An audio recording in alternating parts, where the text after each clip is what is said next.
South Korea, 2004. A teenage girl makes a wrong phone call, a seemingly harmless mistake that spirals into a year-long nightmare. Imagine being a young girl, trusting a stranger, only to be lured into a trap by a group of boys. This isn't a horror movie. This is the shocking true story of the Miryang case. Over 40 boys brutally assaulted the girl and her relatives. This is a story of unimaginable suffering, a broken justice system, and the fight for a voice against a tide of cruelty. But it's also a story of resilience. Join us as we delve into the depths of the Miryang case, expose the failures of the system, and ask the question, can justice truly be served? Want to hear more about shocking true crime cases and how broken systems fail the victims? Smash that subscribe button and hit the notification bell so you never miss an episode. In 1997, South Korea was shaken by a brutal crime where 44 teenagers assaulted a girl. The Supreme Court awarded compensation to 2 victims, highlighting the failure of the police to protect them and the subsequent mishandling that exposed their identities. As the year-long abuse was revealed, it sparked outrage, revealing a pattern of negligence and injustice. The victims' unexpected encounters with their abusers added to the tragedy, fueling public anger. Let's rewind to the moment that altered a young girl's life in Ulsan City, South Korea. In June 2003, a 14-year-old girl named Choi made a wrong phone call, connecting her with a high school boy known only as Park. Over several months they conversed, though the exact nature of their discussions remains unknown. Come January 2004, Park extended an invitation to Choi, which she accepted, leading her to travel to Miryang and meet him in person. Upon their meeting, Park took Choi to his home, where his true intentions were revealed. In a brutal act, he struck her with an iron pipe, rendering her unconscious. Choi's vulnerability was exploited as she was taken to a motel, where her ordeal took a harrowing turn. In that motel room, Choi's nightmare was compounded by the presence of not just Park, but a group of around 10 boys.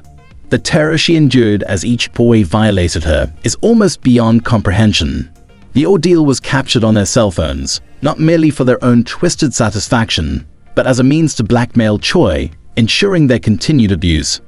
The situation escalated further as the boys' plans revealed the depths of their depravity. Choi was not a one-time victim.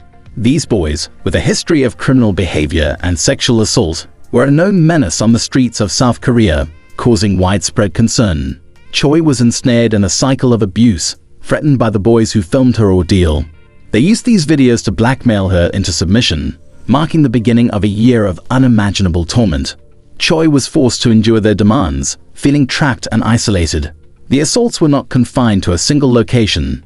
They occurred repeatedly, even in public spaces, as the boys derived entertainment from her suffering. Reports suggest that over 40 boys were involved in the abuse, with instances of over 20 boys participating at once.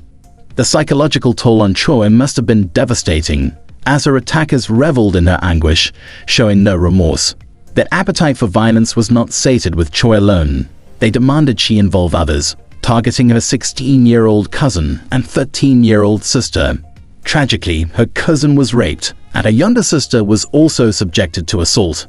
During this period, it's said that some of the abusive videos found their way online. Amidst this tragedy, one wonders about Choi's parents.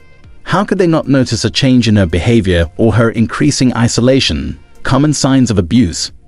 Unfortunately, Choi's home life offered no refuge. Her mother had left the family home, and her father, an alcoholic, was indifferent to her plight, even physically abusing her, mirroring the violence she faced from her attackers. Overwhelmed, Choi sought a desperate escape. In a bid to end her year-long nightmare, she attempted suicide by taking a large dose of sleeping pills. Fortunately, she was discovered in time and rushed to the hospital. Her drastic action might have been the catalyst for revealing the horrors she had endured. Thanks to a vigilant doctor, a family member was finally able to intervene. The doctor, noticing suspicious marks on her body, conducted an examination and confirmed the worst fears. Upon learning this, her aunt immediately contacted the police on November 25, 2004, nearly a year after the fateful phone call that started this nightmare. The police launched a swift investigation, uncovering more victims of the gang. At least 5 other girls were suspected to have suffered at the hands of the same group. This should have marked the end of Choi's torment. The evidence was clear, and the boys involved were now known to the police. They should have faced severe consequences. especially once the media caught wind of the story, igniting national outrage. This case brought the issue of youth gangs into the spotlight, with the public demanding both answers and justice for the victims. Astonishingly, the situation for the victims worsened due to police actions that followed. Teenage girls who reported a sexual assault faced insensitive and accusatory treatment from officers. One senior officer reportedly mocked the girls, implying they were to blame. This lack of support was compounded by a poorly conducted identification process. The victim, Choi, was forced to identify her attackers in a brightly lit room, rather than a controlled setting, which could have added to her trauma. She was taken into a room with each boy, when officers directly asked if they had assaulted her. Her identity was not protected, leaving her vulnerable to intimidation, which began soon after she left the station. Threats followed, and one girl even quit school due to the intense harassment. Requests to speak with a female officer were denied, citing a lack of experienced female officers. The negligence continued in the police press release, which downplayed the severity of the assault on Choi's sister, stating she was simply assaulted when she had been beaten. This exposed her to the same intimidation her relatives faced. The case ignited controversy across South Korea, especially as the public learned about the victim's mistreatment by the police. A vigil attended by around 150 people protested the victim's treatment. As more details emerged about the case and the girl's ordeal, the story gained traction. The case made headlines after police arrested about 40 boys at an internet cafe. Choi and her cousin faced relentless belittlement from those meant to protect them. The police and even Choi's father placed blame on the victims.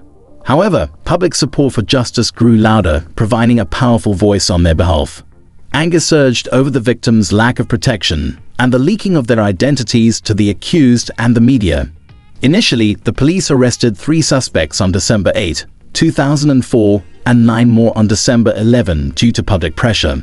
While 29 boys were booked without detention, the police inaccurately stated that 17 directly participated in the assault, and efforts continued to locate the remaining 75 individuals involved. The police eventually apologized for denying the request to speak with a female officer, but it felt too late. Public speculation about the suspects surged, and leaked details online led to potential repercussions. A major issue was that some leaked information was incorrect, exposing innocent young men to unwarranted scrutiny. Fortunately, none of the falsely accused were harmed. The police then announced a change in the investigation team and promised to thoroughly examine all allegations. One of the most tragic aspects of this crime is not just the act itself, but the devastating aftermath for these young girls. Their innocence and childhood was stolen by a group of reckless young men.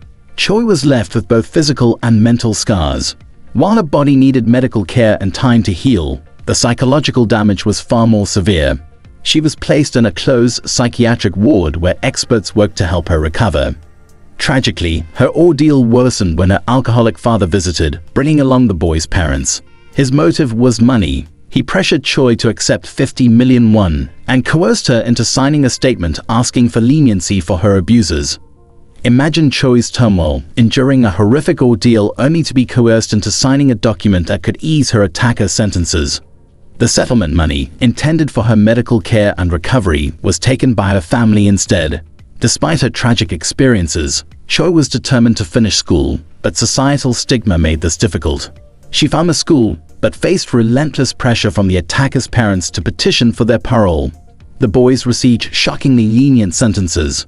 Most went to juvenile court, and only 10 faced criminal charges, with a maximum sentence of 4 years. Even those were sent to juvenile court due to the coerced settlement. Ultimately, only 5 were sent to a detention center.